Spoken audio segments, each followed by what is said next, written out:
హరే కృష్ణ.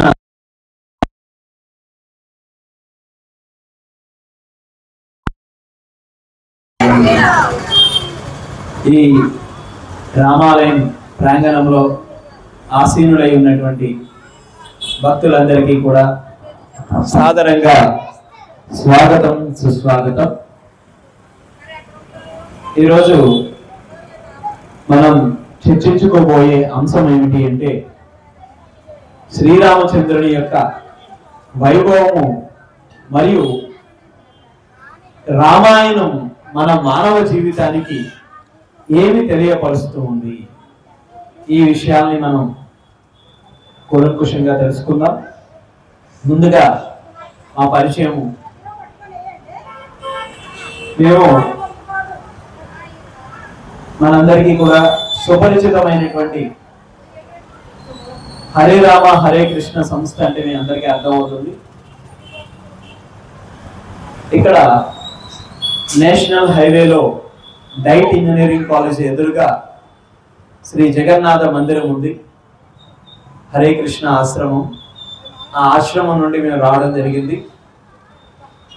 ఈరోజు ఇస్కాన్ అనేటువంటి సంస్థ ప్రపంచవ్యాప్తంగా కృష్ణ చైతన్యాన్ని ప్రచారం చేస్తూ అనేకమైనటువంటి దేశాలలో, America, Africa, Russia, Taiwan, Japan, అనేకమైనటువంటి దేశాలలో, ఆఖరికి పాకిస్తాన్, ఇటువంటి దేశాలలో కూడా ఇస్కాన్ భక్తులు ఎన్నో వేల లక్షల మంది భక్తులు ఉన్నారు.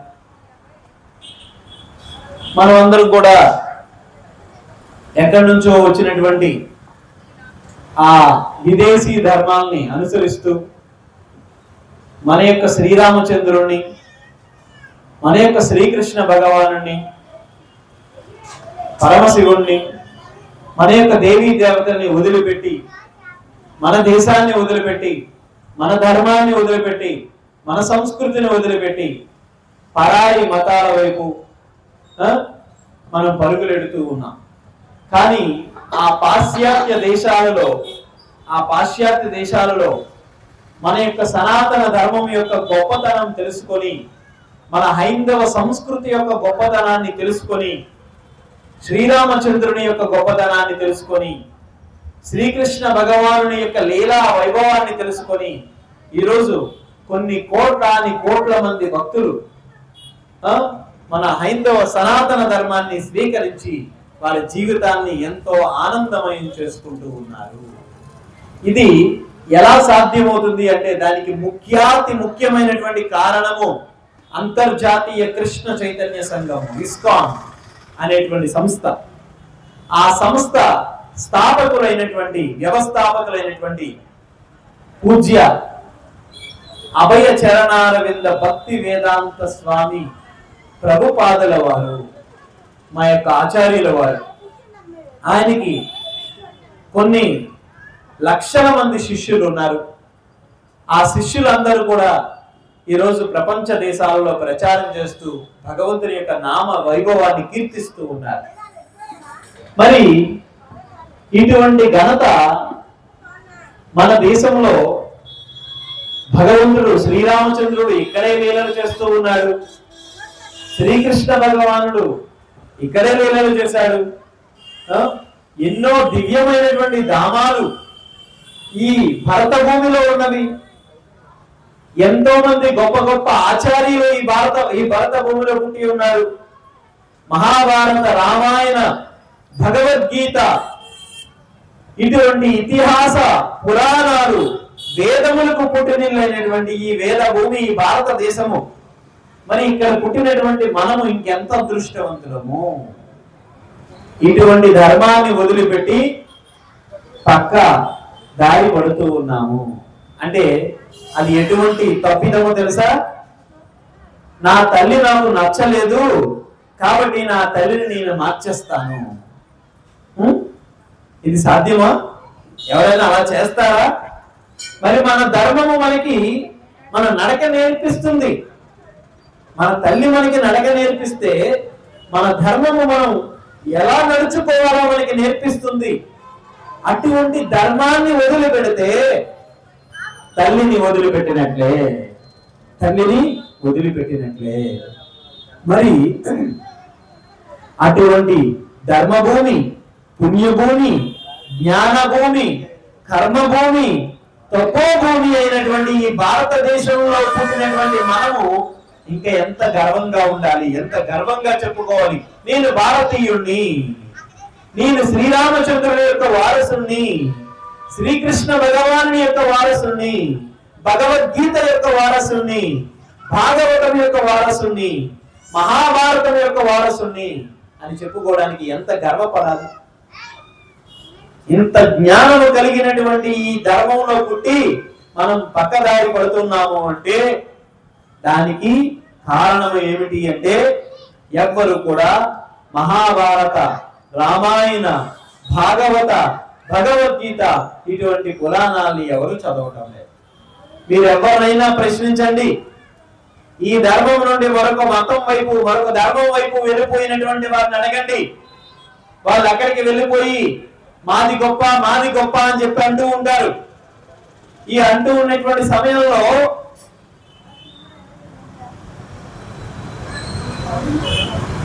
ఇంతకు ముందు వారు ఈ ధర్మంలో ఉండేటప్పుడు ఎవరైనా రామాయణం చదివారా? ఎవరైనా భగవద్గీత చదివారా? ఎవరైనా మహాభారతం చదివారా? ఇవేమీ చదవకుండా, ఇవేమీ తెలుసుకోకుండా, ఈ గొప్పతనాన్ని తెలుసుకోకుండా ఎవడో వచ్చి రాముణ్ణి తిడుతూ ఉంటాడు. శ్రీరామచంద్రుడు ఇలా చేశాడు, అలా చేశాడని తిడుతూ ఉంటే నమ్మి మనం ధర్మాన్ని మార్చేస్తూ ఉన్నాం. రామచంద్రుడి యొక్క మహావైభవాన్ని మనము చెబితే తగ్గిపోదు. ఆయన వైభవము, ఆయన గొప్పతనము ఎవడో వచ్చి ఏదో మాట్లాడితే తగ్గిపోదు.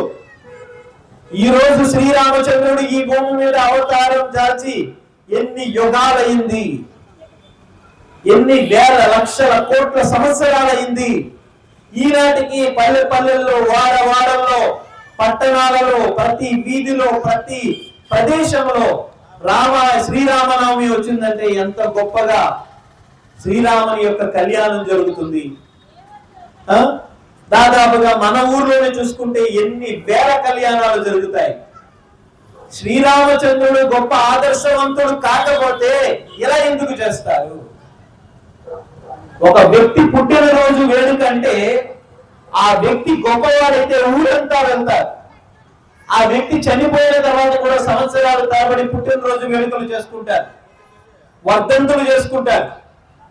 మరి ఈ శ్రీరామచంద్రుడు ఎంత మహిమాన్వితుడు, ఎంత గొప్పవాడు అయినందుకు ఆ శ్రీరామచంద్రుడి యొక్క కళ్యాణాన్ని యుగాలు బట్టి చేసుకుంటూ ఉన్నారు, తరతరాలు బట్టి చేసుకుంటున్నారు, అనేక వేల లక్షల కోట్ల సంవత్సరాల నుంచి చేసుకుంటున్నారు.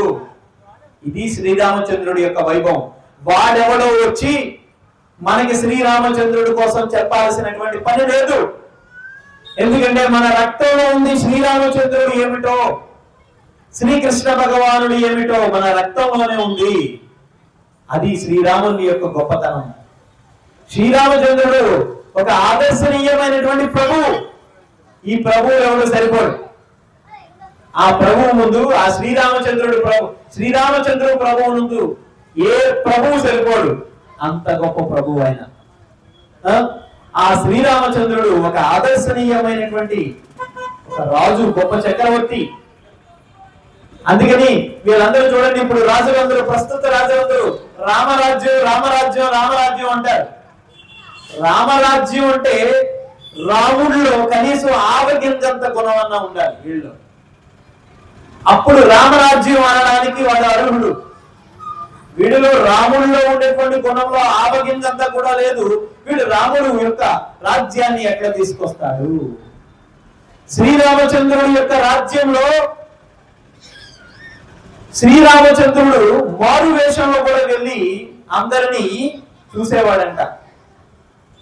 నా ప్రజలు కష్టంతో ఉన్నారా, ఆనందంతో ఉన్నారా, సుఖంతో ఉన్నారా, దుఃఖముతో ఉన్నారా అని శ్రీరామచంద్రుడు మారు వేషంలో వెళ్ళేవారట. అలా శ్రీకృష్ణదేవరాయల వారు కూడా వెళ్ళేవారంట. అంటే ప్రజా అంటారు, నేను ప్రజానాయకుణ్ణి, అని చెప్పి అంటూ ఉంటారు. ప్రజ అంటే అర్థం ఏంటంటే కేవలం ఓట్లేసేటటువంటి ప్రజలు కాదు, ఓట్లేసేటటువంటి ప్రజలు కాదు. ఇప్పుడు చూడండి, భారతదేశంలో గోవుని జాతీయ జంతువుగా చేయాలి అంటున్నారు.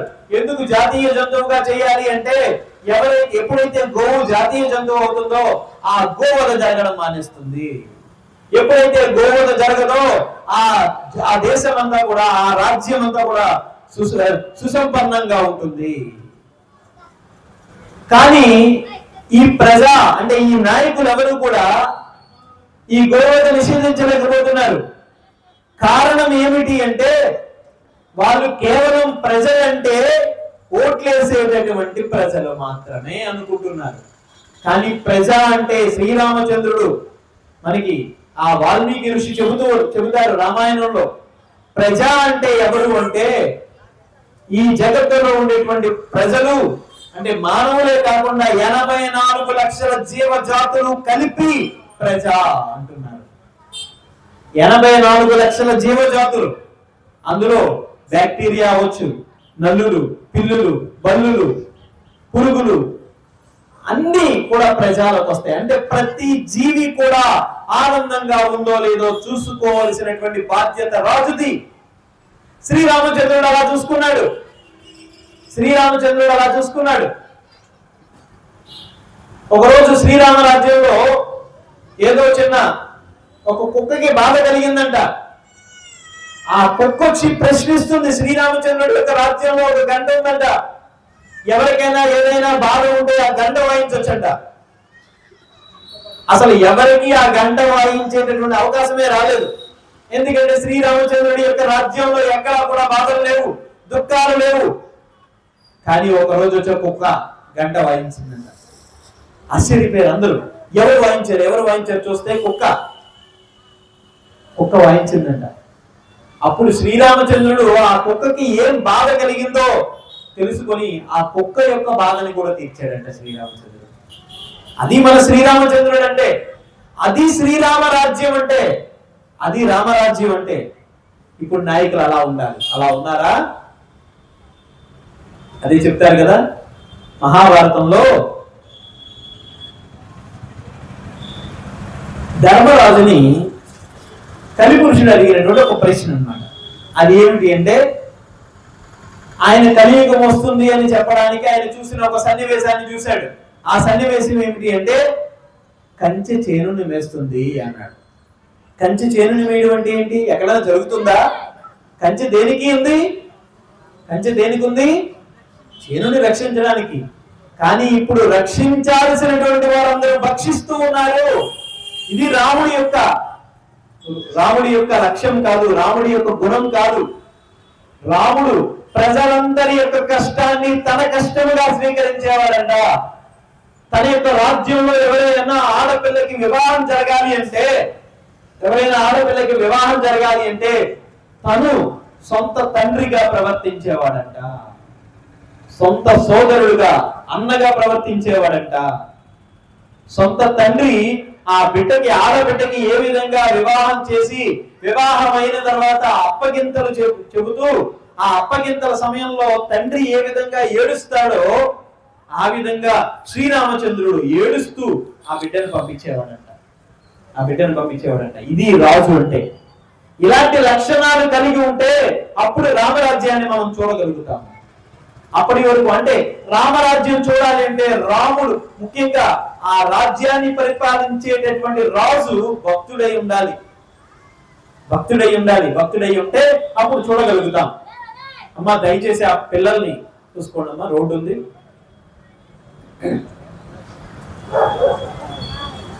కాబట్టి ఆ శ్రీరామచంద్రుడి యొక్క వైభవాన్ని మనం తెలుసుకోవాలి అంటే ఈ ఒక్క గంటలో మనం చెప్పుకోలేము. అంతటి వైభవ సంపన్నుడు మన శ్రీరాముడు, అంతటి వైభవ సంపన్నుడు. ఒక ఆచార్యులు చెబుతారు, రామాయణాన్ని 3 ముక్కల్లో చెప్పండి అంటే ఎలా చెబుతారు అంటే జాగ్రత్తగా వినండి. రామాయణాన్ని 3 ముక్కల్లో చెప్పాలి. ఎలా అంటే 2 సోదరులు, 3 సోదరులు, నలుగురు సోదరులు. అయిపోయింది రామాయణం. అంతే. ఇద్దరు సోదరులు, ముగ్గురు సోదరులు, నలుగురు సోదరులు. అయిపోయింది రామాయణం. అంతే. ఈ మొత్తం 4, 3, 7, వీళ్ళిద్దరు 9. ఈ 9 మంది చుట్టూ తిరిగింది రామాయణం అంతా. అయిపోయింది. ఎవరండి ఇద్దరు సోదరులు? ఎవరండి? చెప్పాలి గట్టిగా. వాలి సుగ్రీవులు. రామలక్ష్మణులు అంటారేమో అనుకున్నా. వాలి సుగ్రీవులు. మరి ముగ్గురు సోదరులు ఎవరండి? రావణ, కుంభకర్ణ, విభీషణ. మరి నలుగురు సోదరులు రామ, లక్ష్మణ, భరత, శత్రుఘ్న. రామ, లక్ష్మణ. కానీ నిజానికి సీక్వెన్స్ ఇది కాదు. రామ, భరత, లక్ష్మణ, శత్రుఘ్న. అర్థమైందా?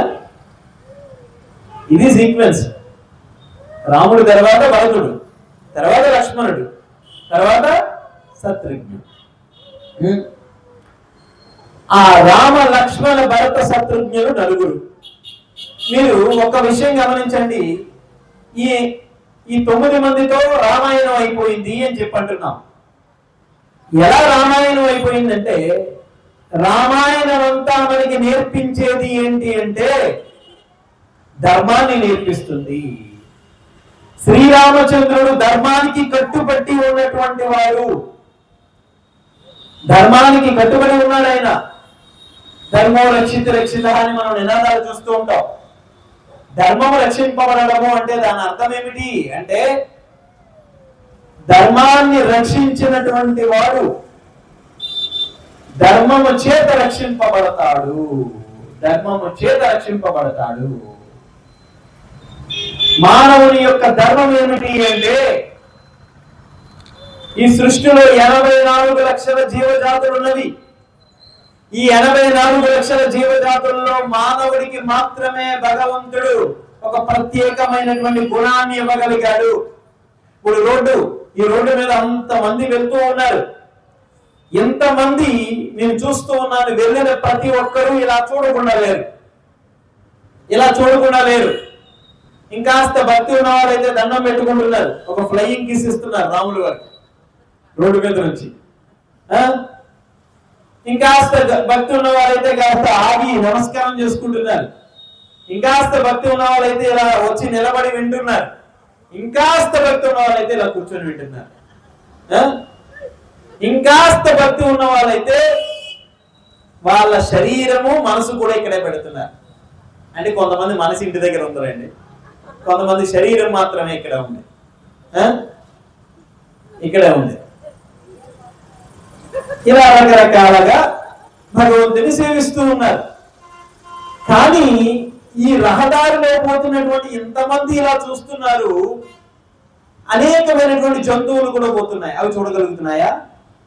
ఇక్కడ ఏం జరుగుతుంది? ఉపన్యాసం ఏదో జరుగుతుంది. స్వామి ఎవరో కొత్తగా వచ్చారు. ఒక నిమిషం ఆగి వెళ్దామన్న కుక్క అనుకోగలుగుతుందా? ఒక పంది అనుకోగలుగుతుందా? ఒక గేది అనుకోగలుగుతుందా? ఒక ఆవు అనుకోగలుగుతుందా? కేవలము ఇక్కడ చూడండి, అనేకమైన దోమలు కుడుతూ ఉంటాయి. అమ్మో వీళ్ళందరూ ఉపన్యాసాలకు వచ్చారు, వీళ్ళని కొట్టకూడదు మనం అనుకోగలుగుతాయా ఆ మస్కిటోస్? లేదు. ఎందుకు అంటే మానవుడికి మాత్రమే భగవంతుడు విచక్షణ జ్ఞానము అనేటువంటి జ్ఞానాన్ని ఇచ్చాడు. స్పెషల్ రీజనింగ్ పవర్, ప్రత్యేకమైన విచక్షణ జ్ఞానాన్ని మానవుడికి మాత్రమే భగవంతుడు ఇచ్చాడు. కాబట్టి ఆ మానవ జన్మని మనం ఎలా సద్వినియోగపరుచుకోవాలి అంటే, మానవుడి యొక్క ధర్మం ఏమిటి తెలుసుకోవాలి. మానవుడి యొక్క ధర్మం ఏమిటి అంటే ఆచార్యులు చెబుతూ ఉన్నారు, జీవేర స్వరూపో కృష్ణేర నిత్యదాస.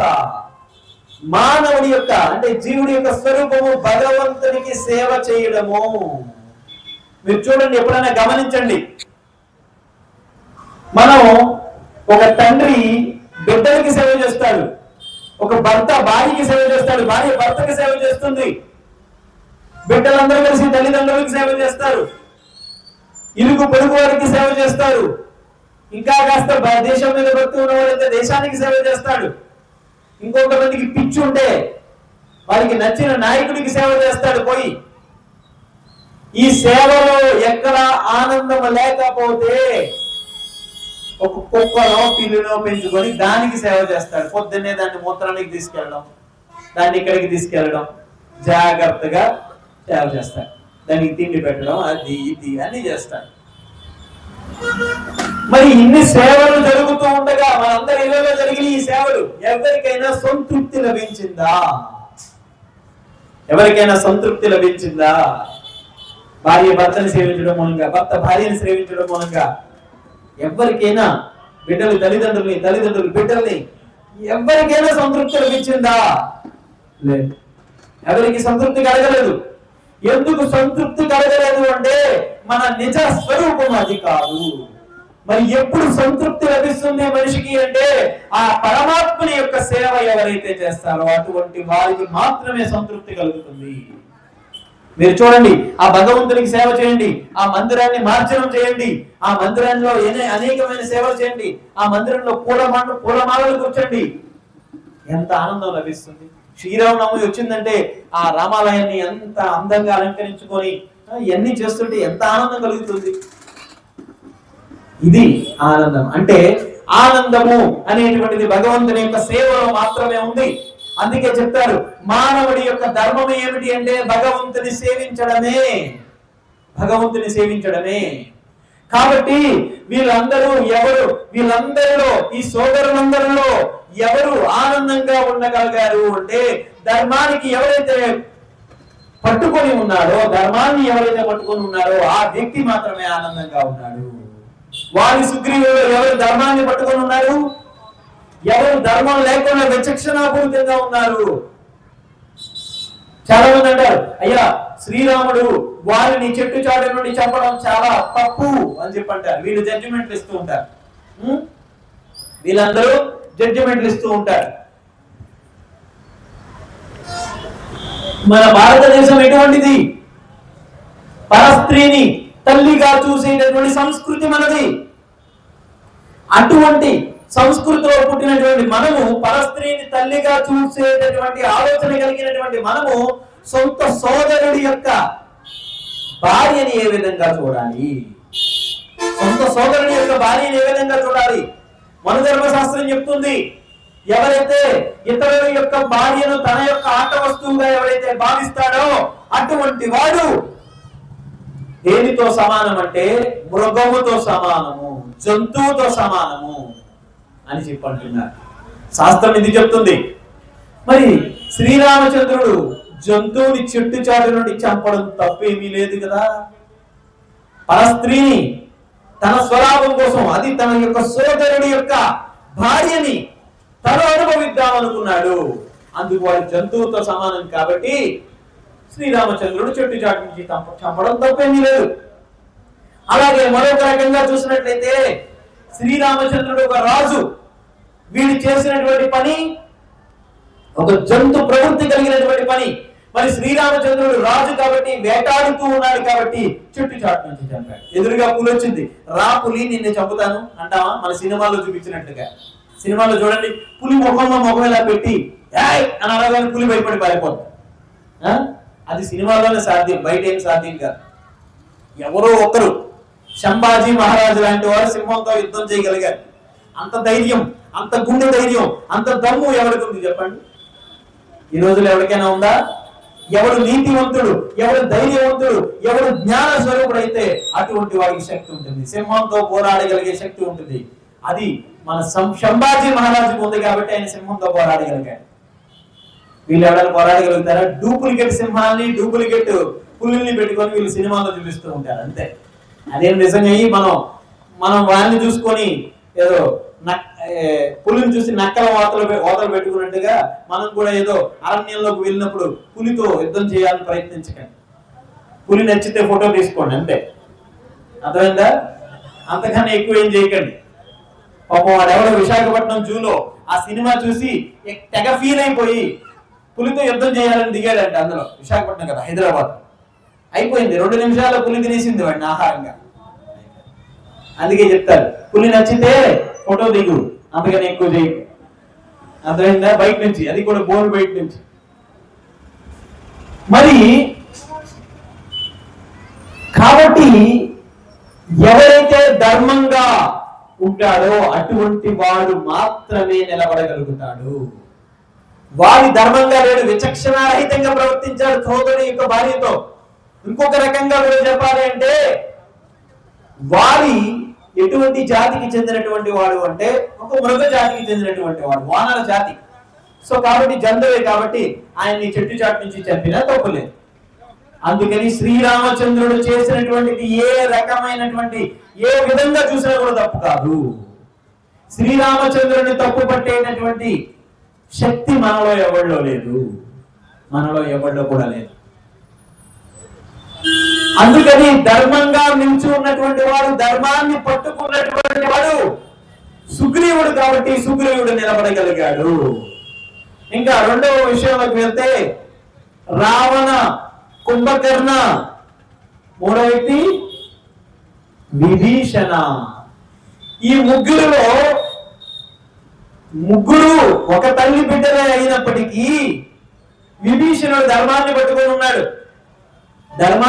ఉన్నాడు. మొదటి నుంచి హెచ్చరిస్తున్నాడు, నువ్వు చేసినది తప్పు, నువ్వు చేసినది తప్పు. వెంటనే శ్రీరామచంద్రుడి యొక్క పాదాలకి క్షమాపణ కోరుకొని శ్రీరామచంద్రుడి యొక్క పాదాలని ఆశ్రయించు అంటున్నాడు, ధర్మాన్ని ఆశ్రయించమంటున్నాడు. కానీ వినలేదు. అందుకే చెప్తారు, పెద్దలు చెప్పినటువంటి మాటలు వినాలి. వింటే మనం బాగుపడతాం, లేదంటే రావణుడికి పట్టినటువంటి గతే పడుతుంది. కాబట్టి ఆ శ్రీరామచంద్రుడు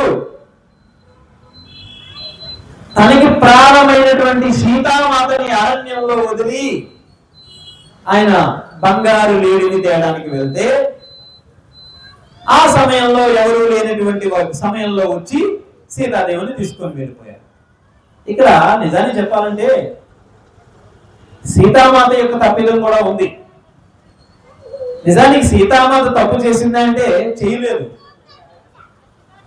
ఎందుకు ఈ విషయం నేను మీకు చెబుతూ ఉన్నాను అంటే, ఒకసారి ఈ కథ అయిపోయిన తర్వాత నేను దాంట్లోకి వెళ్తాను. సో రావణుడు, కుంభకర్ణుడు ధర్మంగా లేరు కాబట్టి వాళ్ళిద్దరూ నాశనం అయిపోయారు.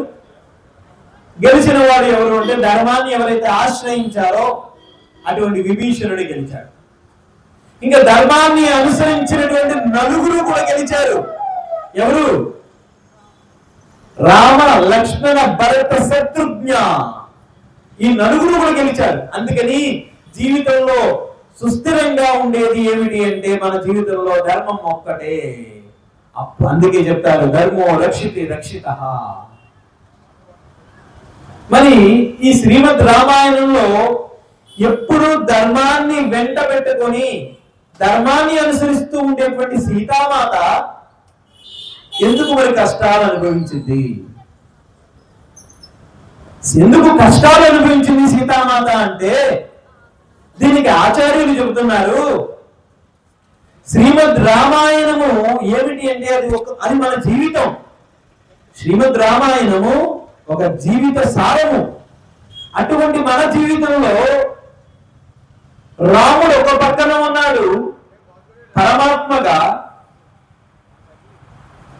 జీవుడు మరొక పక్క ఉన్నాడు సీతాదేవిగా.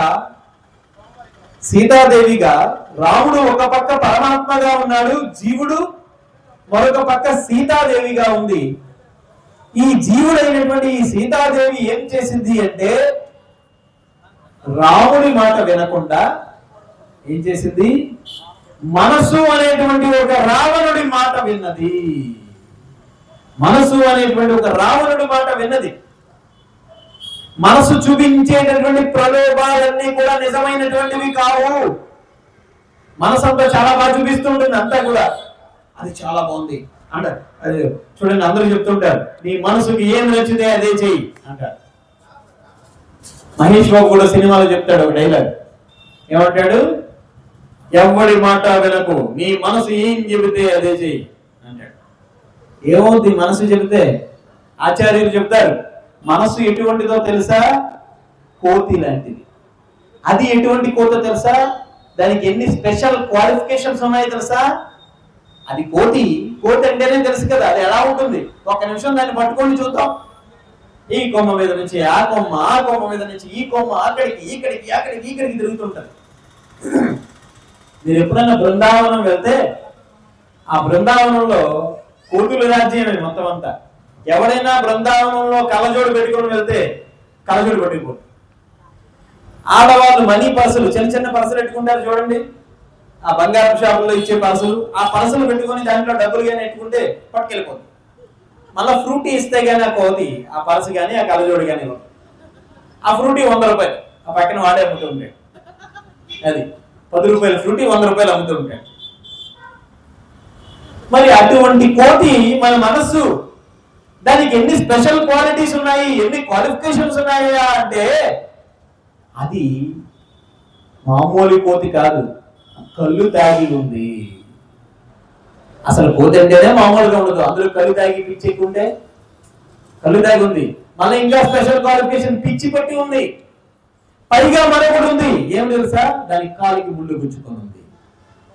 కోతి కళ్ళు తాగింది, పిచ్చి పట్టి ఉంది, ముళ్ళు గుచ్చుకొని ఉంది. ఇన్ని స్పెషల్ క్వాలిఫికేషన్స్ కలిగినటువంటి కోతితో పోలుస్తున్నాడు మన మనస్సుని. అటువంటి మన మనస్సు మాట మనం వింటే ఏమవుతుంది? ఎవడైనా ఫ్రెండ్ వస్తాడు పక్కన, వాడు ఏదేదో చెప్తాడు, అరే వాడి మాట వెనకరా, వాడు పిచ్చోడు రా అంటారా లేదా? పిచ్చోడు మాట ఎవరైనా వింటాడండి? పిచ్చోడి మాట విని ఆ పని చేస్తారా ఎవరైనా? పిచ్చివాడి మాట వినం. అలాంటి పిచ్చి పడినటువంటి మనసు మాట ఎలా వింటాం? ఆ పిచ్చి పడినటువంటి మనసు ఏం చేస్తుందంటే అంతా మనల్ని ఒక మానసికమైనటువంటి ప్రపంచంలోకి తీసుకెళ్ళిపోతుంది. తీసుకెళ్ళిపోయి అది చాలా బాగుంది, ఇది చాలా బాగుంది అని చూపిస్తూ ఉంటుంది. కానీ మనం చూసి అనుభవిద్దామన్న సమయంలోనే అది అంతా కూడా మాయమైపోతుంది. ఎలా అంటే దుర్యోధనుడు చూడండి ఏం చేశాడు, మయాసభలోకి వెళ్ళిపోయాడు. అదంతా నిజం అనుకున్నాడు, కారు పెట్టాడు, అక్కడ చూస్తే అంతా అర్థం. ఎంత విచిత్రంగా ఉంది, మామూలుగానే అంతా ఎలాగే కదా ఉంటుంది అనుకున్నాడు. వెంటనే కాలు పెట్టాడు, పడిపోయాడు. అందులో అంతా అలాగే ఉంటుంది అనుకున్నాడు. మన మనసు కూడా అంతే, ఫస్ట్ చాలా బాగా చూపిస్తుంది, ఇది తీసుకో, అది కొను, అది తిను అని చూపిస్తూ ఉంటుంది. కానీ మన మనసు ఒక్కసారి ఆలోచించాలి. పరమాత్మ ప్రతి ఒక్కరికి చెబుతారు. శ్రీమద్ భగవద్గీత అలాగే కఠోపనిషత్తు ఒక విషయం చెప్తుంటుంది. ఒక చెట్టు మీద 2 పక్షులు ఉన్నాయంట. ఆ 2 పక్షుల్లో ఒక పక్షి ఆ చెట్టు మీద ఉండేటువంటి ఫలాల్ని భుజిస్తుందంట. ఆ భుజిస్తున్నప్పుడు మరొక పక్షి చెప్తుందంట, ఇది మంచి ఫలము, తిను, చాలా రుచిగా ఉంటుందని చెప్తుందంట. రెండో పక్షి చెప్తుంది. ఇంకా ఇంకొక చెడ్డ ఫలాన్ని తీసుకునేటప్పుడు ఇది చేదుగా ఉంటుంది, తినకు, ఇది పొల్లగా ఉంటుంది, తినద్దు అని చెప్తుందంట. కానీ ఈ రెండో పక్షి ఏం చేస్తుందంటే ఆ మంచి ఫలాన్ని, ఆ చెట్టు, ఆ రెండో పక్షి చెప్పేటటువంటి విషయాన్ని గమనించకుండా తినేస్తుంది. అవుంది, మిగతా ఫలాలన్నీ అలాగే ఉంటాయని చెప్పి అనుకుంది. కానీ ఆ పక్షి చెబుతుంది అది తినద్దు, అది మంచిది కాదు అని చెబుతున్నా కూడా వినకుండా ఆ ఫలాన్ని తిని, అబ్బా ఈ ఫలం బాలేదు, చేదుగా ఉంది అని చెప్పి బాధపడుతూ ఉందంట. చెప్పింది కదా తినొద్దని, వినాలి కదా. మన మనసు కూడా అంతే. లోపల జీవుడు ఏదో ఒక పని చేస్తూ ఉంటాడు. చేస్తున్నప్పుడు పరమాత్మ చెప్తూ ఉంటాడు, అది చెయ్యి, ఇది చెయ్యొద్దు, అది మంచిది కాదు, అది నీకు మంచిది కాదు అని చెప్తే మనసు ఏం చెప్తుంది అంటే చెయ్యి, నేనున్నాను కదా, నీకెందుకు, నేనున్నాను వెనకదా అని చెప్తుంది. కానీ మనం వినేస్తాం. సీతాదేవి ఏం చేసింది, ఎక్కడా లేనటువంటి జింకను చూసింది. మన మనసు కూడా అంతే కదా, ఎక్కడా లేనటువంటి వస్తువుని మన ముందు చూపిస్తూ ఉంటుంది. ఎక్కడా లేనటువంటి ఆ బంగారపు జింకను చూసింది. శ్రీరాముడు చెప్పాడు అదేదో మాయా, వద్దు అన్నాడు. లేదు, నాకు ఖచ్చితంగా కావాల్సిందే అన్నదంతే. మరి హోమ్ డిపార్ట్మెంట్ ఆర్డర్ వేస్తే ఎవడైనా సరే తల వంచాల్సిందే కదా. పరిగెట్టుకొని వెళ్ళి కొండ మీద కోతినన్నా తేవాల్సిందే కదా.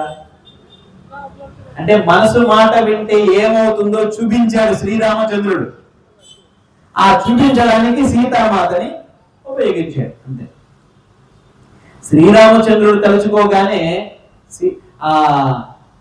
లంకకి వాది కట్టినటువంటి స్వామి సీతామాతని అప్పుడే ఆపలేడా? తెలుసుకోవాలి కదా ఇదంతా కూడా. శ్రీరామచంద్రుడు ఈ అఖిలాండ కోటి బ్రహ్మాండాలని వరాహ భగవానుడుగా తన యొక్క ఆ వరాహని యొక్క మూతి మీద పెట్టుకున్నటువంటి వాడు ఆ వారధిని నిర్మించలేడా? కోతుల సహాయం తీసుకోవాలా? అంటే కోతి యొక్క గొప్పతనం కూడా మనం తెలుసుకోవాలి కదా.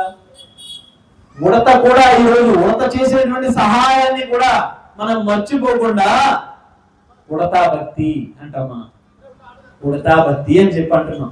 ఎప్పుడో ఉడత చేసింది ఒక ఇసుక రేణువు. మనం నిన్న చేసినటువంటి సహాయం చేసినటువంటి కూడా వాడిని కూడా మర్చిపోతాం. మన జీవితంలో నిన్న సహాయం చేసినటువంటి వాడిని కూడా మర్చిపోతాం. కానీ శ్రీరామచంద్రుడు ఎంత మహిమానుమతులో చూడండి. ఎప్పుడో త్రేతాయుగంలో ఉడత సహాయం చేస్తే ఇప్పటికీ మనం గుర్తుపెట్టుకున్నాము.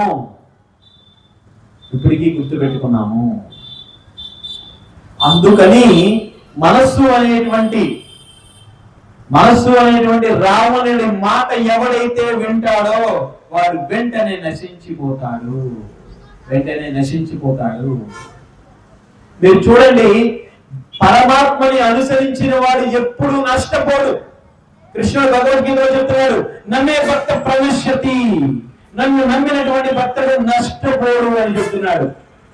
కృష్ణుడు చెప్తున్నాడు భగవద్గీతలో, అనన్యాశ్యంతయంతో మాం ఏ జనా పర్యుపాసతే తేషాం నిత్యాభియుక్తానాం యోగక్షేమం వహామ్యహం. కృష్ణుడు భగవద్గీతలో చెప్తున్నాడు, అనన్యాశ్యంత, అన్ని రకములైనటువంటి చింతల్ని వదిలిపెట్టి ఎవరైతే నాకు శరణాగతి పొందుతారో అటువంటి వారిని రక్షిస్తాను అంటున్నాడు కృష్ణుడు. ఏం చేయాలి? మనం అనన్యమైనటువంటి చింత వదిలిపెట్టి అప్పుడు భగవంతునికి ఎవరైతే సంపూర్ణమైనటువంటి శరణాగతి పొందుతారో అటువంటి వాడిని భగవంతుడు ఎప్పుడు రక్షిస్తాడు. మరి ఆ విషయానికి మనం పరిపూర్ణమైనటువంటి ఉదాహరణ ఎవరంటే లక్ష్మణ స్వామి.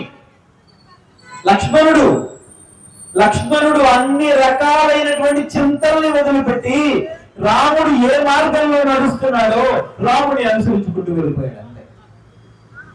తన భార్య ఏమైపోయింది, తన రాజ్యం ఏమైపోయింది, తన తల్లి ఏమైపోయింది, తన తండ్రి ఏమైపోయారు, ఏమీ ఆలోచించలేదు. మేము అంటాము చూడండి, ఇస్కాన్ వారందరూ కూడా హరే కృష్ణ అనగానే 2 చేతులు పైకెత్తుతారు. ఒకసారి 2 చేతులు పైకెత్తండి.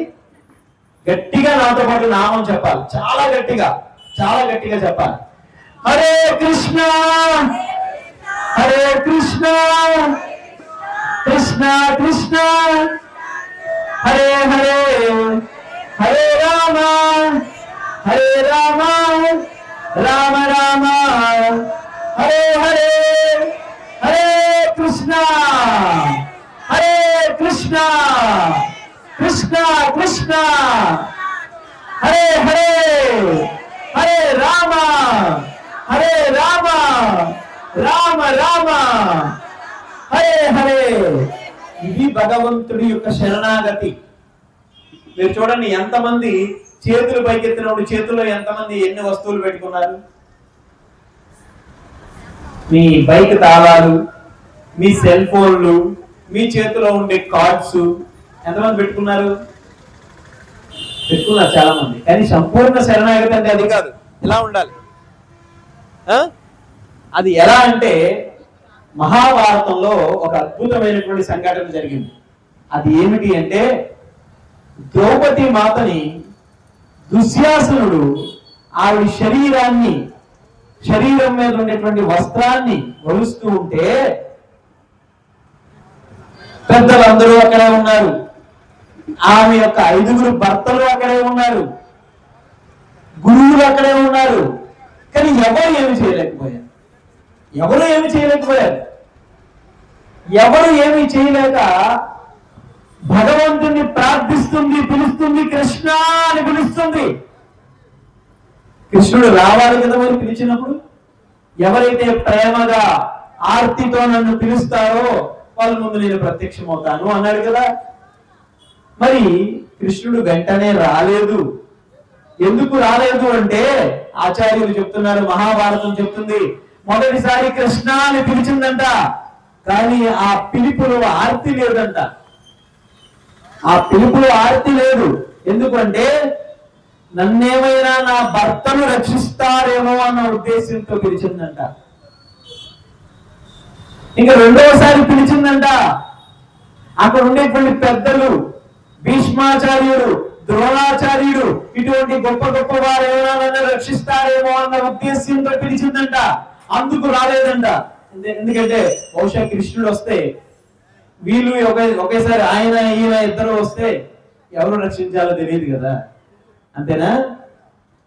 కానీ భగవంతుడు అవకాశం ఇచ్చాడు. ఎందుకంటే ఆవిడ మనసులో ఒక భావం ఉంది కదా, ఆ భావాన్ని నెరవేర్చడానికి భావోగ్రాహి జనార్దన కదా కృష్ణుడు. భావాన్ని గ్రహిస్తాడు. నువ్వేమి కోట్ల రూపాయలు విరాళం ఇస్తే ఆయన స్వీకరించడు, నీ భావం ఎంత ఉందో చూస్తాడు. ఆయన భావంలోనే చూస్తాడు, బాహ్యంలో చూడు. ఎప్పుడు కూడా భగవంతుడు బాహ్యంలో చూడు. బాహ్యంలో నువ్వు ఎంత అందంగా ఉన్నావు, ఎంత మంచి వస్త్రాలు వేసుకున్నావు, ఇవి చూడు భగవంతుడు. ఎంత ధనాన్ని సంపాదించావు, ఇవేమి చూడు.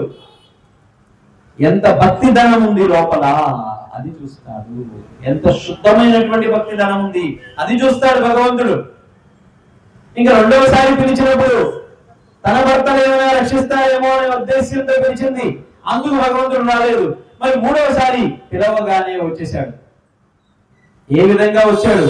వీడు ఆమె శరీరం మీద ఉండేటువంటి 7 గజాల చీరని లాగుతుంటే 7 లోకాలకి సరిపడే చీరని ప్రసాదించేశాడంట భగవంతుడు. 7 లోకాలకి సరిపడే అన్లిమిటెడ్ సారీ, అన్లిమిటెడ్ బఫెట్ అంటారు కదా. తిన్నంత బిర్యానీ, తిన్నంత టిఫిన్ చెప్తుంటారు కదా. ఎంత తినగలుగుతామండి మనం? ఆడెవరో చెప్తాడు 200 రూపాయలకి తిన్నటువంటి టిఫిన్ అంటాడు. ఆడేం కలుగుతాడో తెలియదు. గట్టిగా 2 ఇడ్లీ తినేటప్పటికి పొట్ట అయిపోయింది. ఇడ్లీ పిండి రుబ్బే అనేటువంటి ఆ రుబ్బురోల పత్రంలాగా అయిపోతుంది. మనకి ఏం కలిపాడో తెలియదు. అది తిన్నంత బిర్యానీ అని చెప్పి టెంప్ట్ అవ్వకండి ఎవరు కూడా. అందులో ఈ మధ్య హైదరాబాద్ లో అయితే బహుబవులు కూడా కలుగుతున్నారట దాంట్లో. ఇప్పుడు వస్తుంది కదా, ఇక్కడ కూడా వస్తుంది ఆ కల్చర్. జాగ్రత్తగా ఉండండి. ఈ తినేటటువంటి వాళ్ళు ఏం తింటున్నారో కూడా వాళ్ళకి తెలియకుండా తినిపించేస్తారు. భగవంతుడు ఎప్పుడు ఎవరి జీవితంలో చూడనటువంటి చీరని ప్రసాదించేశాడు. వీడు లాగుతూనే ఉన్నాడు, ఆ చీర వస్తూనే ఉంది. అంత అన్లిమిటెడ్ మెర్సీ, అంత అన్లిమిటెడ్ కరుణ భగవంతుడు ఇస్తూ ఉన్నాడు. ఇది భగవంతుడు అంటే, ఇది భగవంతుడు అంటే, ఇది మన కృష్ణుడు అంటే, ఇది మన రాముడు అంటే. ఎవరు ఊహించలేదు. శబరిమాత ఒక గురువు గారి దగ్గర సేవ చేస్తూ ఉంది. ఆ సేవ చేస్తూ ఉంటే అందరికీ గురువు గారి ఈ జీవితాన్ని, అంటే ఆయన జీవితాన్ని వదిలి వెళ్ళిపోతున్న సమయంలో అందరికీ అన్ని సేవలు అప్పచెప్పేశారట. ఈ శిష్యుడు ఈ సేవ చేయాలి, ఇది చేయాలి, అది చేయాలి. ఈవిడ మాత్రం ఆవిడ చిన్నప్పటి నుంచి అక్కడ ఊడుస్తూ ఉందంట. అయ్యా మరి అందరికీ అన్ని ఇస్తున్నారు కదా, మరి నాకేమి ఇస్తారు అంటే, రాముడు వచ్చేంత వరకు నువ్వు రామనామాన్ని జపించు. మరి ఎప్పుడు వస్తాడు రాముడు అని అడిగింది. ఎప్పుడు వస్తాడు రాముడు? ఈరోజు రావచ్చు, రేపు రావచ్చు, రేపు సాయంత్రం రావచ్చు, ఎల్లుండి రావచ్చు, మరి ఇంకెప్పుడైనా రావచ్చు. మనం ఏం చేస్తాం? అలా ఉంటే ఈయన వస్తాడో సస్తాడో ఎవరికి తెలుసు, మనకి ఎందుకంట, మనం ఏదో తినేసి కూర్చుందాం అంతే. అప్పుడప్పుడు గెస్ట్లు వస్తూ ఉంటారు మన ఇళ్ళకి. వచ్చినప్పుడు ఆ గెస్ట్లకి ఫోన్ చేస్తాం, అయ్యా మీరు ఎప్పుడు వస్తారు, ఎన్ని గంటలకు వస్తారు అంటే, నేను పలానా సమయం 1 గంటకల్లా వస్తాను, మధ్యాహ్నం లంచ్కి వస్తాను. వాడు రాడు పాపం, అక్కడ ఏదో జరుగుతుంది. వాడు 2 అయిపోతుంది, 3 అయిపోతుంది, 4 అయిపోతుంది. అసలు వీడెవడై ఎందుకు వస్తానని చెప్పావు అంటాం మనం. ఎందుకు వస్తానని చెప్పావు? మధ్యాహ్నం 3 గంటలకు 1 గంటకు వస్తానన్నవాడు సాయంత్రం 7 గంటలకు వస్తావా అంటాం. కానీ ఆవిడ మనలా ప్రవర్తించలేదు. ఎన్నాళ్ళకు వచ్చాడు తెలుసా? ఆవిడ దగ్గరికి ఎన్నాళ్ళకు వచ్చాడు తెలుసా? 100 ఏళ్ళు పట్టిందంట సమయం రావడానికి. 100 ఏళ్ళు ఎదురు చూసిందంట. ఇది భగవంతుడి కోసం ఆ రకమైనటువంటి ఎదురు చూపుంటే భగవంతుడు మరుక్షణంగా వచ్చేస్తాడు మన దగ్గరికి. ఎలా ఎదురు చూస్తుందో తెలుసండి? శ్రీరామచంద్రుడు పగలు వస్తే ఇక్కడ కూర్చుంటాడు కాబట్టి ఆయన కూర్చోడానికి ఒక ఉన్నతమైన ఆసనం సిద్ధం చేసిందంట. ఆ ఆసనం మీద చక్కని పూలు, మంచి సువాసన వెదజల్లేటటువంటి పూలన్నీ వేసిందంట. రాముడు రాలేదు. సాయం సంధ్య వస్తే స్వామి ఇక్కడే ఉంటాడు, రాత్రి ఇక్కడే శయనిస్తాడని చెప్పి మంచి శయనించడానికి ఒక మంచి బెడ్ రెడీ చేసిందంట. మంచి రాతి మీద మెత్తని పూలతో మంచి బెడ్ రెడీ చేసిందంట. రాలేదంట. మరుసటి రోజు ఉదయం, మరుసటి రోజు రాత్రి, ఉదయం రాత్రి, ఉదయం రాత్రి 100 ఏళ్ళు గడిచింది. 100 ఏళ్ళ తర్వాత రాముడు వచ్చాడంట. 100 ఏళ్ళ తర్వాత రాముడు వస్తే ఆవిడ యొక్క ముఖంలో ఎంత కూడా, నువ్వు ఎప్పుడు వస్తానావే, ఎందుకు వచ్చేప్పుడు, ఎన్నాళ్ళు ఎందుకు సమయం పట్టింది, ఏం మాట్లాడా, అయ్యా రామా నా కోసం, నా గురువు యొక్క మాటని నిజం చేయడం కోసం వచ్చావా అని చెప్పి ఆయన పాదాల మీద పడిపోయింది. ఆవిడ దగ్గర ఉండేటువంటి ఏమీ లేవు ఇవ్వడానికి, ఎంగిలి ఫలాన్ని పెట్టింది. ఇది భక్తి అంటే. అటువంటి భక్తి ఉంటే రాముడు మన దగ్గరికి వస్తాడు, ఖచ్చితంగా వస్తాడు. మనం ఎవరైతే ఈ కలియుగంలో రాముడిని దర్శించగలగాలి అంటే ఒకే ఒక ఏకైక మార్గం, అది భగవంతుని యొక్క నామము. గట్టిగా చెప్పండి, జై శ్రీరామ్, జై శ్రీరామ్, జై జై శ్రీరామ్. అందుకని ఎవరైతే ఈ భగవంతుని యొక్క నామాన్ని జపం చేస్తారో, హరే కృష్ణ కృష్ణ కృష్ణ హరే హరే, హరే రామ రామ రామ హరే హరే అనేటువంటి ఈ మంత్రాన్ని ఎవరైతే జపం చేస్తారో అటువంటి వారి చెంత ఎప్పుడు రాముడు ఉంటాడు. అప్పుడు రాముడిని మనం గుర్తించగలుగుతాము. లేదు అంటే మనం రాముడిని గుర్తించలేని పక్షంలో రావణుడు తిష్ట వేసి కూర్చుంటాడు మన మనస్సు రూపంలో. మన జీవితంలో మనం చేసేటటువంటి ప్రతి తప్పుకి ఆ మనసే కారణము.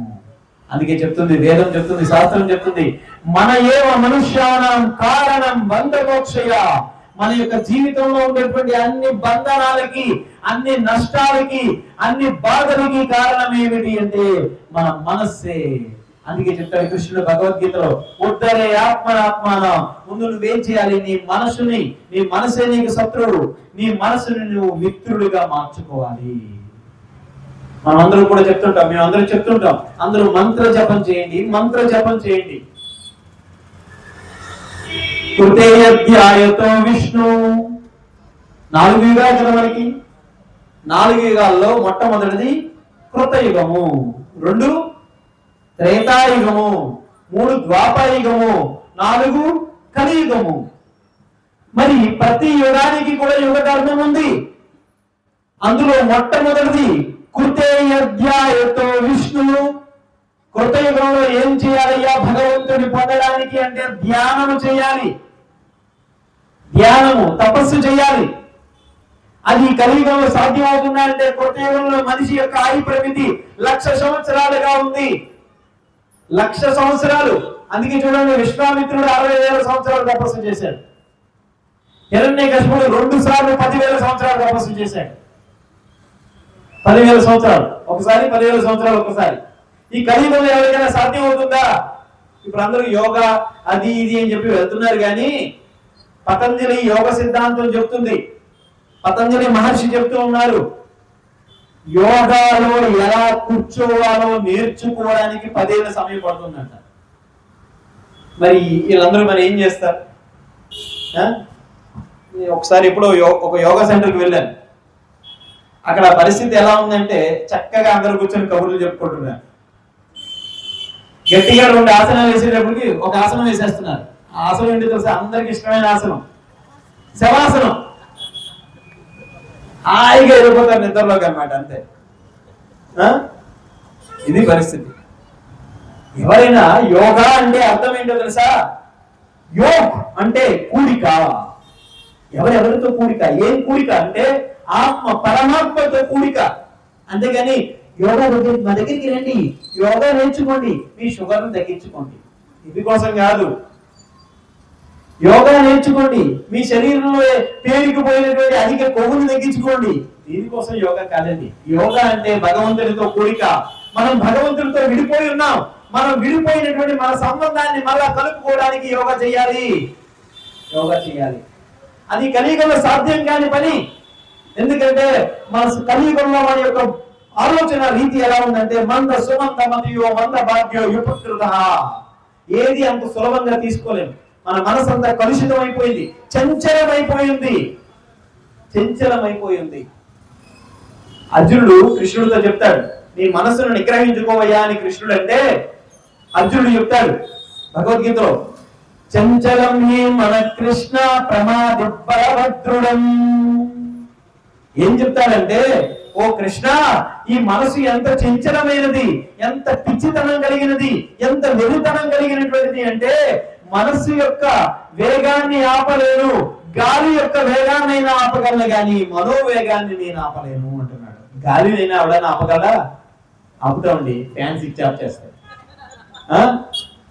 గాలి యొక్క వేగాన్నన్నా అర్జునుడు ఆపగలడంట, కానీ మనోవేగాన్ని ఆపలేము. అర్జునుడే ఆపలేకపోయినప్పుడు మనం ఎక్కడ ఆపగలుగుతాం? కాబట్టి ఈ కొత్త యుగంలో మనిషి ఆయుు పరిమితి 1,00,000 ఏళ్లుగా ఉంది కాబట్టి, ఆ 1,00,000 సంవత్సరాలు ఉంది కాబట్టి తపస్సులు ఆచరించేవారు. అది కలియుగంలో సాధ్యం కాదు. త్రేతాయాత్ యజతోముఖే. త్రేతాయుగం వచ్చింది, మనిషి ఆయుు పరిమితి 10,000 సంవత్సరాలుగా ఉంది. అప్పుడు ఆయు పరిమితి 10,000 సంవత్సరాలుగా ఉంది కాబట్టి ప్రజలందరూ కూడా యజ్ఞ యాగాది క్రతువులు చేసేవారు. నిత్య హోమం ఎంతమంది చేస్తారు ఇంట్లో? నిత్య హోమం చేయగలుగుతారా? అంత వద్దులే కానండి, నిత్య దీపారాధన ఎవరైనా చేస్తారా? నిత్య దీపారాధన అంటే ఒకరిద్దరు చెయ్యాలి, ఒకరిద్దరు ముగ్గురు నలుగురు అంతే. అసలు నిత్య దీపారాధనే చేయలేటటువంటి వాళ్ళు నిత్య హోమం ఎవరైనా చేయగలుగుతాడా? అందులో అసలు హోమ ద్రవ్యాలు ఎంత పవిత్రంగా ఉండాలి. ఈ మధ్య తిరుపతి లడ్డూలోనే పవిత్రత లేదు, అదేదో కలిపెడుతున్నారంట నేతిలో. తినే తిరుపతి లడ్డూలోనే పవిత్రత లేకపోతే ఇంకా మనం నెయ్యిలో అసలు ఆ యజ్ఞానికి కావలసినటువంటి ముఖ్యమైనటువంటి సాధకం ఏమిటి అంటే ఘృతం కావాలి. ఆ ఘృతం ఇంకెంత పవిత్రంగా ఉంది కలియుగంలో చెప్పండి. మరి ఈ కలియుగంలో ఎట్లా చేయగలుగుతాం యజ్ఞ యాగాది క్రతువులు? యజ్ఞ చేసే యజ్ఞకర్త ఎవరైతే ఉన్నాడో అతను పవిత్రమైనటువంటి మనసుతో చేయాలి. యజ్ఞం చేసేటటువంటి బ్రాహ్మణుడు పవిత్రమైనటువంటి ఆలోచనతో చేయాలి. సమస్త మానవాళికి ఇది మంచిని చేకూర్చాలనే ఉద్దేశంతో చేయాలి. యజ్ఞంలో ఉపయోగించే వస్తువులు పవిత్రంగా ఉండాలి. కానీ ఈ కలియుగం అంతా కూడా కల్తీ యుగము. ఈ కల్తీ యుగంలో ఎట్లా పవిత్రంగా ఉండగలుగుతాం? వస్తువులు ఎట్లా పవిత్రంగా ఉంటాయి? అందుకని అది సాధ్యం కాదు. ద్వాపరే పరిచర్యస్య. ద్వాపర యుగం వచ్చింది, మనిషి ఆయుు పరిమితి 1000 ఏళ్లుగా ఉంది. మరి అప్పుడు ఏం చేయాలి అంటే పరిచర్యలు. అంటే పరిచర్య అంటే ఎవరికి పరిచర్యలు చేయాలంటే ఆ భగవంతుడికి పరిచర్యలు చేయాలి. అంటే విగ్రహారాధన చేయాలి. అది కలియుగంలో సాధ్యం అవుతుందా? విగ్రహారాధన చేయాలంటే అనేక నియమ నిబంధనలు ఉన్నాయి. పాంచరాత్ర విధానం అని ఒక విధానం ఉంది. ఆ విధానంలో అనేకమైనటువంటి విగ్రహారాధన చేయడానికి కొన్ని నియమ నిబంధనలు ఉన్నాయి. ఈ కలియుగంలో స్నానం చేయడానికి ఓపిక లేదు ఎవరికి కూడా. కొంతమంది ఆదివారాలు వస్తే స్నానాలు కూడా చేయరంట. మరి విగ్రహారాధన చేయాలి అంటే రోజుకి ఎన్నిసార్లు స్నానం చేయాలి? రోజుకి త్రిసంధ్యల్లో స్నానం చేయాలి. ఇంకా దీనికి పోతే ఇంక చెప్పాల్సిన అవసరం లేదు. ఎన్నిసార్లు పోతే అన్నిసార్లు చేయాల్సిందే. ఇన్ని నియమ నిబంధనలు ఉంటే నువ్వు విగ్రహారాధన ఎట్లా చేస్తావు? అది కష్టం. ఈ కలియుగంలో శుచిత్వం లేదు కాబట్టి ఈ విగ్రహారాధన కూడా చేయలేరు. ఎవరికో కొంతమందికి మాత్రమే అవకాశం ఉంది, అందరూ చేయలేరు. మొదట చూడండి, 1,00,000 సంవత్సరాలు జీవించాడు, తర్వాత 10,000 సంవత్సరాలు జీవించారు, తర్వాత 1000 సంవత్సరాలు జీవించారు. మరి ఈ కలియుగంలో ఎన్నాళ్ళు జీవిస్తున్నారు? 100 ఏళ్ళు కదా కలియుగం. మరి కలియుగంలో 100 ఏళ్ళు జీవించేటటువంటి వారు ఏం చేయాలి? భగవత్ ప్రాప్తిని పొందాలి అంటే కృతేధ్యాయతో విష్ణు త్రేతాయాత్ యజుతోముఖే ద్వాపరే పరిచర్యస్య కలౌ తత్ హరి సంకీర్తనను. కలియుగంలో మనం ఆనందంగా ఉండాలి, మోక్షాన్ని పొందాలి, ముక్తిని పొందాలి అంటే కేవలము హరినామ సంకీర్తన తప్ప మరొక మార్గం లేదంట. హరినామ హరినామ హరినామైవ కేవలం కలవు నాస్తివ్య నాస్తివ్య గతిరన్యదా. ఈ కలియుగంలో జన్మించినటువంటి వారికి అల్పాయుష్యులై ఉన్నారు. జ్ఞానం లేదు, ఓర్పు లేదు, సహనం లేదు. ఇటువంటి అల్పాయుష్యులైనటువంటి కలియుగ జనులు ఎలా ఉద్ధరింపబడతారు అంటే హరినామ హరినామ హరినామైవ కైవలం కలవు నాస్తివ్య నాస్తివ్య గతిరన్యదా. ఈ కలియుగంలో జన్మించినటువంటి వారికి ఆ రామనామము, ఆ కృష్ణ నామము తప్ప మరొక మార్గము లేదు, మరొక మార్గం లేదు. అందుకని ఎప్పుడో శ్రీరామనామం వచ్చినప్పుడే రాముడు గుర్తురాదు, కృష్ణాష్టమి వచ్చినప్పుడే కృష్ణుడు గుర్తురాకూడదు. చూడండి, కృష్ణాష్టమి రాగానే మన పిల్లల్ని కృష్ణుడిలా రెడీ చేసేస్తాం. మన జీవితాంతం కృష్ణుడిలా ఉంటే ఎంత బాగుంటుంది. మన కృష్ణుడిలా ఉంటే అది ఏదో ఊహించేసుకోకండి. వీడి కృష్ణుడు అయిపోయాడు రా అంటారు. కృష్ణుడు అంటే మనందరికీ గుర్తొచ్చేది ఒకే ఒకటి, రాసలీల. ఏమున్నాయండి, కృష్ణుడు అది ఒకటి చేశాడా? అసలు అది చేసినప్పుడు ఆయన వయసు 8 ఏళ్ళు. 8 ఏళ్ల పిల్లవాడికి కామ కోరికలు ఏమైనా ఉంటాయండి? మన పిచ్చి కాకపోతే మనం అర్థం చేసుకోలేదు. రాసలీల అనేటువంటి ఘట్టము ఎంతో అద్భుతమైన ఘట్టం. అది ఎవరైతే చదువుతాడో వాడి హృదయంలో ఉండే కామవాంఛలన్నీ తొలగిపోతాయంట. అంతటి అద్భుతమైన ఘట్టాన్ని వీడి కృష్ణుడు అయిపోయాడు రా అంటారు అందరూ. నిజంగా మనం కృష్ణుడి యొక్క వేషం వేస్తాం మన పిల్లలకి. మనం కృష్ణుడిలా తయారు చేయాలంటే కృష్ణుడి యొక్క గుణాలని పెంచుకోవాలి. కృష్ణుడు నేర్పించినటువంటి భగవద్గీతను మన పిల్లలకి నేర్పించాలి. అప్పుడు వాడు ఆనందంగా ఉంటాడు, జీవితంలో ముందుకు వెళ్ళగలుగుతాడు. కాబట్టి రామచంద్రుడు అంటే ఒక ఉన్నతమైనటువంటి గుణం కలిగినటువంటి రాజు, ఒక ఉన్నతము గుణము కలిగినటువంటి భర్త, ఒక ఉన్నతమైనటువంటి గుణాన్ని కలిగినటువంటి సోదరుడు, ఒక ఉన్నతమైనటువంటి గుణం కలిగినటువంటి కొడుకు. ఇది శ్రీరామచంద్రుడు అంటే. అందుకే శ్రీరామాయణం మనకు నేర్పేటటువంటి 2 పాఠాలు. అదేంటో తెలుసండి? మొట్టమొదటి పాఠం ఏంటో తెలుసా? దుస్సాంగత్యాన్ని విడిచిపెట్టాలి. ఎవరు దుస్సాంగత్యాన్ని పట్టుకొని చెడిపోయినటువంటి వారు? మీకు అందరికీ తెలుసా? అయోధ్య నగరం ఎంత గొప్ప నగరం అంటే అయోధ్య నగరాన్ని ఎవ్వడు కూడా తుంచలేకపోయాడు. 33,000 కోట్ల దేవీ దేవతలందరూ వచ్చి అయోధ్య నగరం మీద దండెత్తాడానికి ప్రయత్నించినా కూడా ఎవ్వరు కూడా దశరథ మహారాజు యొక్క కాలి కోటిని కూడా తాకలేకపోయారు. అంతటి గొప్ప అయోధ్య నగరం, అంతటి అయోధ్య నగరం చితికిపోయింది. ఎందుకు చితికిపోయిందంటే ఒక స్త్రీ మరొక దుష్టురాలైనటువంటి స్త్రీ యొక్క మాటలు విన్నది, సాంగత్యాన్ని చేసింది. ఎవరు? కైకేయి మందర మాటలు విన్నది. అందుకే చెప్తుంది మనకి శ్రీమద్ రామాయణం ఏం తెలియపరుస్తుందంటే దుస్సాంగత్యాన్ని విడిచిపెట్టాలి. ఆ దుస్సాంగత్యం మూలంగా అసలు కైకేయి ఎవరో తెలుసండి?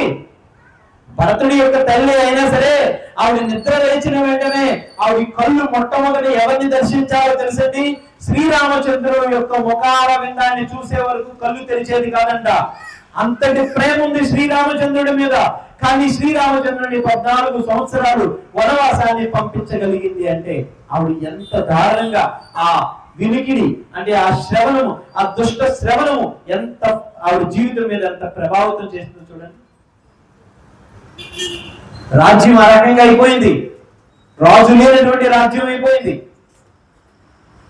ఇంకా రెండో పాఠం మనకి ఏం తెలియపరుస్తుంది శ్రీమద్ రామాయణం అంటే అనవసరంగా ఎవరికి వరాలు కురిపించకూడదు. నేను ఇది చేసేస్తాను, నేను అది చేసేస్తాను అని చెప్పి మనం చూడండి, మన ప్రభుత్వాలు వరాలు కురిపిస్తూ ఉంటాయి. అవి చేసిందో లేదో మనకి తెలియదు, కానీ వాటి మూలంగా ఎంతమంది లాభపడ్డారో, ఎవరు లాభపడ్డారో ఎవరు లాభం పడలేదో తెలియదు. కానీ అనవసరంగా ఎవరికి ఏ మాట ఇవ్వకూడదు. ఈ విషయంలో ఎవరు చెడిపోయారు అంటే దశరథ మహారాజు విపరీతమైనటువంటి ప్రేమ కైకేయి అంటే. ఎందుకంటే శ్రీకృష్ణ భగవానికి సత్యభామ ఎలాగో అలా కైకేయి అంటే అంత ప్రేమ. ఎందుకంటే ఆఖరికి దశరథ మహారాజు యుద్ధానికి వెళ్ళాలి అన్నా కూడా కైకేయిని తీసుకొని వెళ్ళేవాడంట. అంత శక్తివంతురాలు కైకేయి మహారాణి. అటువంటి కైకేయి మహారానికి నీకేం వరం కావాలో కోరుకో, నేను ఏదన్నా ఇచ్చేస్తాను అన్నాడు. ఇచ్చేదేదో వెంటనే ఇచ్చేయచ్చు కదా. ఆవిడేమందంటే అవసరం వచ్చినప్పుడు అడుగుతాను, అప్పుడు ఇవ్వండి అన్న. ఎప్పుడు పాపం ఏమి అడగల, అవసరం వచ్చినప్పుడు అడిగింది. ఏమిటి? రాముడికి పట్టాభిషేకం చేయకూడదు, నా కుమారుడికి పట్టాభిషేకం చేయాలి. పాపం అప్పటికి చెప్తుంది, నేను అలాంటి కోరికను కోరుకోను అని చెప్తుంటే మందరు చెప్పింది, మొత్తం బోర్లంతా వాయించేసింది. నువ్వు కోరుకోవాలి, నీకు తెలియదు అని చెప్పి ఆవిడకి శుభ్రంగా బ్రెయిన్ వాష్ చేసింది. కోరుకుంది కోరిక. అవసరం వచ్చినప్పుడు అడుగుతానంది కదా. ఇప్పుడు రాముడికి వనవాసాన్ని, రాముడికి రాజ్య పట్టాభిషేకం చేయకూడదు, నా కుమారుడికి రేపు ఉదయం రాజ్య పట్టాభిషేకం. రాత్రికి మారిపోయింది అంతా కూడా. రేపు ఉదయం శ్రీరామచంద్రుడిని వనవాసానికి కూడా పంపించాలి అన్నది. వనవాసానికి కూడా పంపించాలని. నిజానికి శ్రీరామచంద్రుడు ఎంత గొప్ప వ్యక్తిత్వం కలవాడు అంటే ఆయన్ని వనవాసానికి పంపించాలి అనుకునేటటువంటి స్త్రీ అయినటువంటి కైకేయి దగ్గరికి వనవాసానికి వెళ్లే ముందు ఆశీర్వాదం తీసుకోవడానికి వెళ్ళాడంట. నిజానికి రాముడు యుద్ధం చెయ్యాలి, నేనే కదా రాజుగా పరిపాలించాల్సింది, నువ్వెవరు నన్ను పంపడానికి అని యుద్ధం చెయ్యాలి అక్కడ.